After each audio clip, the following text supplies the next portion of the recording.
DeMar DeRozan stepped up. Giannis wouldn't back down, and Middleton might have gotten injured. So this series is up in the air. You mean the Bucks are fucked?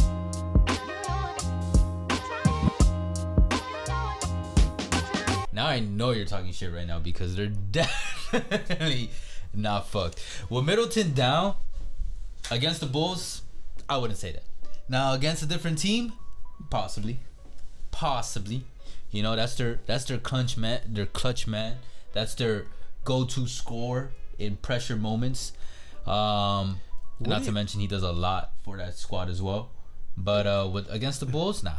Giannis got enough, come on man, talent and skill set in his arsenal now to carry this team past a team like the Bulls. What happened with that tonight?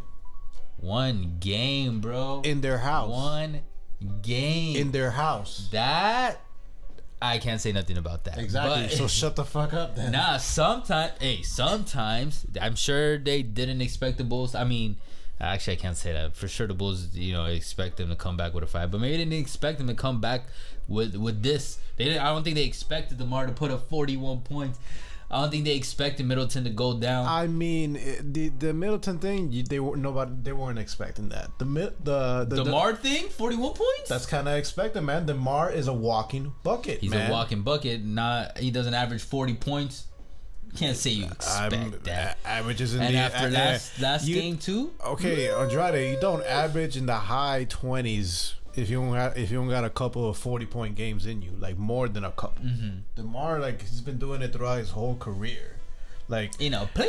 And they got a good squad, and this is like even without the man Lonzo Ball being out of there. They got your boy. I wish Lonzo was there. They got your boy Lavine. They got our boy Caruso that took that offensive foul to seal the game versus Giannis. One thing I have to point out is that when there were 4.9 seconds left, this is something I love about Giannis, is that this man will literally not give up or let a game go until it's over. For him, it literally, like, his mindset really is like, it's not over till it's over. Because they were down, I forgot how much at this point, but it was enough for 4.9 seconds. This game, unless a miracle happens, it's done. But I think it was when he got the foul call, the offensive foul call, his face was so frustrated. He looked up at the clock and everything, and you could tell oh, this motherfucker really does think like he can really will this win still with 4.9 seconds left. And I was like, God damn, bro, you really are built different, man. I gotta respect, and I had to point that out because it just stood out to me. I'm like, that I think that might have been imprinted in my NBA memory brain. Man, this guy sweats Giannis, man, so much. Hey, this is the guy that 2 years ago I was like, Giannis is a great regular season player. Let's see if he can bring that into the postseason. And then when they did that championship run last year, we were both like, oh. I mean, we took a fat out when we said remember oh, Jimmy said this, that, he's going into this, and then Giannis was very nonchalant about it. You remember we brought that quote up and we were like, that attitude itself, man, that says a lot. And then the Bucks end up sweeping the Heat. But from what it's looking like, they're not gonna sweep the Bulls. That bit you don't say, huh? From what it looks like, man, maybe the Heat are not gonna have that date with the Bucks in the conference finals. Shut the fuck up, we'll see. Not gonna, bro. Come on, man. One game. Be honest with the viewers, bro. You're just trying to hype it up. They won in a. Bulls had one great game, man, and they still almost lost it. They're not winning this year. I'm sorry, Bulls fans. And I'm a fan. I mean, go look at. I did a video in the summer before the season started how this was the hypest era of the Bulls since the Jordan, Pippen, Rodman era, and that ended up being true.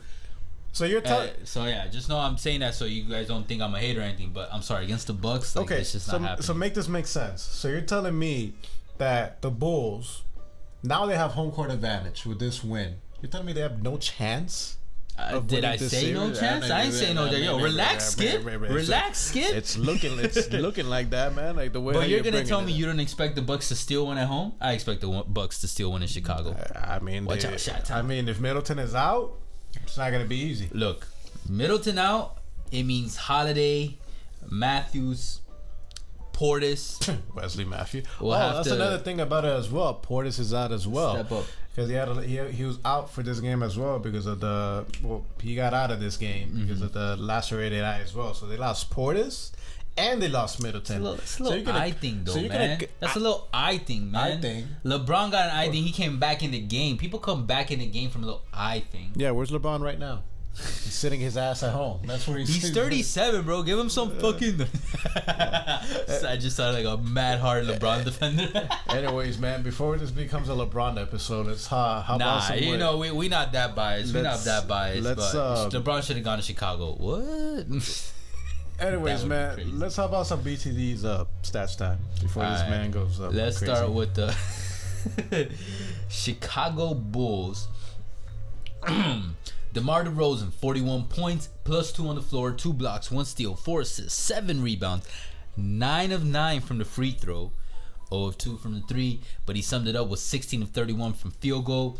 Vucevic, 24 points, plus 13 on the floor, 2 assists, 13 rebounds, 4 of 8 from the 3, 10 of 18 field goals. And I gotta bring up my boy Caruso because while you only see 9 points, he still was plus 16 on the floor, 2 steals, 2 blocks, 10 assists, 2 rebounds, 3 of 7 from the 3, 3 of 8 in total for field goals. And not to mention, if you're watching the game and you know how Caruso plays, that man is like Draymond. He does a lot of things, even like Patrick Beverley. They are in that special tier of players that they do a lot of things that do not show up on the box score, do not show up on stat sheet, but you know they have an effect on games. And of course, the franchise face, arguably now, I don't know, Zach LaVine, 20 points, plus 4 on the floor, 1 steal, 3 assists, 1 rebound, 3 of 4 from free throw, 3 of 4 from the 3, 7 to 13 total field goals. And he did have 4 turnovers. I gotta bring that up because you gotta refine that, Zach. And one thing I do want to talk about Zach is I appreciate the fact that you see your boy, you see your teammate, your compadre having a stellar game. 40 plus points is a stellar game. Absolutely. Especially on the efficiency that he did at 16 of 31, guys. Like, that's fucking crazy. He's an MVP candidate for a reason. Yes. And he's like, you know what, bro? Because it's not like Zach was having an off night. 7-13, bro. That's still better than 50%, guys. So, and 3 of 4 from the 3. But he's like, hey, I'll put up these 20 points. But what I want is that W. You know what I mean? He's not letting ego go in. That's why Zach is part of the boys crew. And I also want to point out, shout out to Zach LaVine for signing with New Balance. You just got to put that out there because I thought that was... If you guys haven't seen the trailer, go check it out. You saw the trailer, right? Yeah. The trailer was pretty dope, right? That changed my mind on New Balance, thinking like, oh, okay, New Balance is the boring Kawhi. I mean, yes, you got the high-flying dunker, smooth shooter, smooth player. You got the Levine. Yeah, man. He's definitely. I don't want to say he's the opposite of Kawhi, but he does have a lot of things that Kawhi does not have. And like you said, the coolness factor, the smoothness in his game. Kawhi is smooth, but it's more like a robotic smooth. It's like a very... if you follow skateboarding, it's kind of like Nigel Houston when he skates. And like Zach is just smooth, man. He's just butter. He's like... I don't know who to compare him in skating or in another. Who could we compare? It's like watching... I'm not comparing them a skill level or anything, but it's like watching Messi play. Like when Messi plays, it's just butter. I'm not saying they're on the same level in their sports, but you know what I'm talking about though. And then the Kawhi is more like a Ronaldo, like Cristiano Ronaldo playing. You know what I mean? It's like boom, like still fucking phenomenal, but it's a little more, strategic, almost robotic type of play. Nah, man, I'll say more of a Ibrahimovic, man, type. Okay. We'll go with that. But okay, enough with the Zach right. Jock talk. Right. Let's go to the losers. Bucks. Your boy Giannis. I don't know if he's your boy. No, he's my boy. 33 points. He was the only guy. He was the only person on that team I like.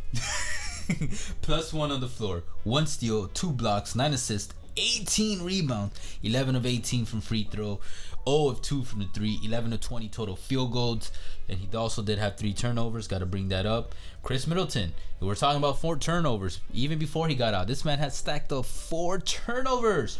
You can't be doing that. But he put up 18 points, 2 steals, 8 assists, 5 of 7 from the 3, 6 of 11 from field goal. I really hope that Middleton injury isn't that serious because think we can all agree, whether you're a Bucks fan or not, you're gonna want to see the guy play in the series. You know, it just makes the series that much better, that much funner, that much more intense. No, of course. Now, the trinity of this trio, before we talk about Lopez, Holiday, 15 points, -8. He also had 6 turnovers. I think the turnovers might have been the ultimate villain in this Bucks game. I've been seeing a lot of that in these playoffs. Yes, right. It's weird. Crazy. 6 assists, 6 rebounds, 1 of 2 from free throws, 2 of 5 from the 3, 6 of 16 field goals. But it's all good when you got one of the Lopez brothers on your squad putting up 25 points, -1, 1 block, 1 assist, 6 rebounds, 4 of 4 from the free throw, 3 of 6 from the 3, 9 of 16 from field goal. And yeah, you guys can see everybody else. For all the podcast listeners, they're cool, but it's not that important. Now, what do we take away from this, Erwin? What do we take away from this? We got a series, man. The home team lost. This guy just said the most basic shit. Look, man. What do we take from it? We got a series. It's a one-on-one. I mean, shit, no shit. Like, no shit, blue guy. Hey, salty ass Bucks fans, chill. I mean, you just get a taste of your own medicine from last year. They did for us. Anyways, he's talking about the Heat guy, bro. You can't expect them to know that you're a Heat fan. Well, hey, man, you're a Heat dick rider. One more than the others. Okay. That'll be a topic for another day. Look, man. Pretty much. Are the Bucks in trouble in your opinion? If Middleton and Portis are out, yeah, they're definitely. Okay, I mean, yes, I can't disagree with you on that. For sure, I mean, obvious. They're definitely. Let's say Middleton comes back. If Middleton comes back, I'll feel a little bit better. But Bucks fans will tell me on this, like, you can't sleep on how important Bobby Portis is to that team. We saw that shit last year. He's definitely he's their Caruso. Yeah, you can say. Shit, yeah, you can say. Yeah, you can say that. They're gonna need him. They could probably get past the Bulls with Middleton and Giannis, but in the second round, whoever they meet, and whether it's I think Portis has a higher chance of coming back first than Middleton, depending on what we don't even know. We don't even know, man. Like Middleton, like he was like walking away, and it's like thinking like, yo, what the fuck happened, man? They're like, did he shard on himself, or like they're like injuries fucking suck, man. First Booker, now Middleton, like. Please, basketball gods, stop taking away players from us, man. If you're gonna take somebody away, take someone we don't give a shit about. I don't want to say anything. I don't want to bring no negative energy, but y'all know what I mean. No, man. I mean, it's tough to tell, man. Wow, good take. Good take. Okay, all right, man. I mean, hey guys, before you shut this video up, let's see Andrade's take. You know, because he has a perfect take. You know. Like, give this man a chance. I gave you the floor, bro. I gave you the floor. You choked it up. I feel you, man. I mean, it's unknown right now because of the whole shit going on with the. It's not here. I'll tell you what's going to happen. The momentum is definitely in the Bulls' direction. They're going home. They did their job. They took that. I disagree.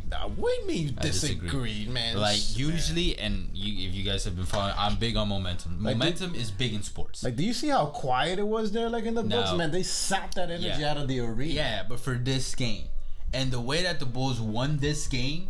It wasn't done so confidently to the point where like they're going back home like, yeah, we fucking got this shit. Or it wasn't like a dagger where you just took a dagger to the heart. It was like oh shit, they kept the lead, they kept that cushion lead enough. They almost had it slip away, but they ended up getting the W. It was one of those type of W's, and those type of W's is not enough for a team to be like, oh, we got this shit in the bag. Now, of course, they're gonna have that confidence going in. So, but I personally wouldn't say they got that momentum going in. No, man, they're not the Timberwolves. Couple days back, they're not the Grizzlies after last night's game. I strongly disagree with you, man, because in the regular season, I know that you love to shit on the regular season. I don't love you're gonna give them a bad idea. Okay.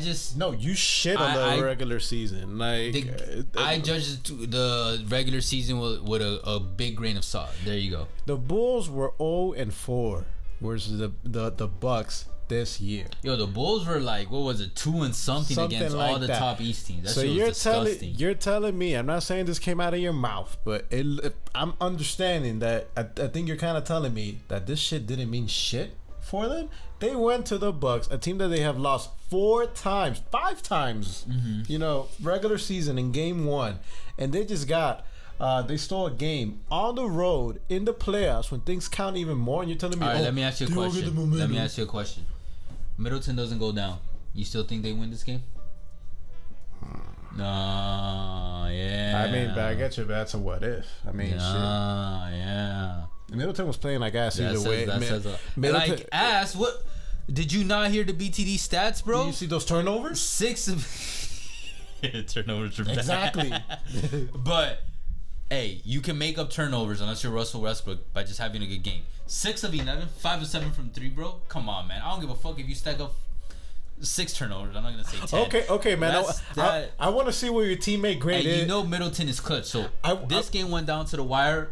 Middleton is in that game. I think there's a strong chance that they can pull off that W. I just want to touch up on a thing. It's not related at all, but your team, when you're playing 2K, when you do a turnover, man, your teammate grade fucking tanks down. So it definitely goes into the game. I don't know if I tied it in the right way or whatnot. I can kind of see what you mean. Yeah, right. I kind of see what you mean. But fuck it, man. I think it's different though when you're a professional basketball player. Like if you're really good, you just keep that. You just like that turnover just kind of goes away in your brain. Unless you really start having a shit ton building up, and then you're just like playing like ass. It is what it is. We're not gonna know what could have happened. Maybe in another. You're right. In the multiverse somewhere. We don't know what could have happened. I'm gonna tell you what's gonna happen. Yeah. Okay. Tell me. Can you tell me the lottery numbers as well? I can't do that because the FBI will come after my ass. Oh, okay. Bucks are gonna win Game 3. Okay, but how much? I'm no fortune teller, bro. I can just tell what's gonna happen. I can't tell you how because I don't know how. Like I can tell you who the next president of the United States is gonna be, but I don't know how they're gonna necessarily do it. It's gonna be Kanye West, by the way, guys. But no, I'm just. It's gonna be Mark Cuban. Nice. Cuban Yang. But Bucks are definitely gonna take that W, man. Okay. Well, I don't know about definitely, but yeah. How far do you see a series going? 6, 7, 6. 5, 6? Bucks, right? Yeah. Okay. I think Bulls still win one more game, but I think Bucks are gonna get annoyed enough where they're gonna be like, we gotta shut this shit down now. Remember, these are the defending champions you're talking about, Erwin. Do you respect that? You gotta put some respect under them. I obviously do. You gotta judge them with a different layer and goggles than everybody else in the playoffs right now, because those are the motherfuckers that won that fucking Larry O'Brien trophy literally a couple months ago. Because technically it's not been a year yet. You know what I mean? I clearly have respect for him. You know why? I've said this multiple times. For the Bucks. Oh, okay. Because I've said multiple times. Who do I have going to? Who's my conference finals matchup? I thought you were gonna say finals. Who's my conference finals matchup in the East? The Bucks and the Nets. No, the Bucks versus exactly Bucks versus the Heat, because the Bucks are gonna make it to the conference finals, and then the Heat are gonna have their fucking revenge, and they're gonna send those Bucks fans. You mean the Bucks are gonna shut the Heat up again, and then the Bucks are back in the finals, and then it might be the Bucks versus Warriors. What I think would be really cool, something I've had in the back of my head. Absolutely, I don't know if this is actually gonna end up happening, but I think it'd be really cool to have Warriors versus Nets, and I think that's legitimately possible, and I think. That would be fucking like that's a finals. The more I thought about it, and the more I saw, this is a legitimate possibility now. Steph versus Kyrie, and then Steph versus KD, and just that whole Warriors team and organization versus KD, his former franchise, and KD versus all of them, and Draymond's gonna be talking that shit, and like, and they're friends though, you know. But like now they're in the, I don't know, man. I didn't think about that. Like I didn't think I wanted that until like. Recently, I started thinking more about it. Think about it, guys. Even the comments, if you would fuck with that finals, like Warriors versus Nets, I'll welcome that with open arms. I know, man. If Durant plays as bad as he did today, and Kyrie, go check out that video. We covered that game reaction today too, guys. That was shit. They continue playing. They continue playing like that. They're gonna get swept. Yeah. But I do like the fact, like the first round's been pretty good this season. Yeah, it's been pretty good. Playoffs, like everyone's been. Balanced for the most part. Not too many 2-0s. Like I'm forgetting how many 2-0s do we have right now? Only one, maybe I mean, we have a 3-0. Shit, man. We have the 76ers and the Raptors. That was ass. The Heat are up 2-0 versus the Hawks. Shit, man. Even the Suns and Pelicans, they're 1-1. Trying to see a bracket right now, but I can't find a bracket right now. Yeah, for real, man. It's been an entertaining playoffs. Yeah, I kind of wanted the Raptors to win that one just to make it a little more balanced, because a 2-1 is still an even series at that point, because somebody had to win the third game. Yeah, but 3-0, that series is over. Yeah, that series is over. If the Heat win Game 3 tomorrow, then that series is over. But I actually think Trey, he's a superstar, should pull it off. Boston, that series is far from over. Yeah, Nets better win Game 3. All right. Yeah. But to answer my question regarding Bucks and Bulls, if Middleton is out for a prolonged period of time, I have Bucks in 7. If Middleton comes back in Game 3, I have Bucks in 6. There's a huge difference with Middleton in and out. But anyways, guys, let us know in the comments what you guys think. You got Bucks, Bulls. Appreciate all the love and the hate. You guys already know. Facebook, Twitter, TikTok, Instagram, all podcast streaming platforms. We'll catch you guys soon. For now, later. Take care.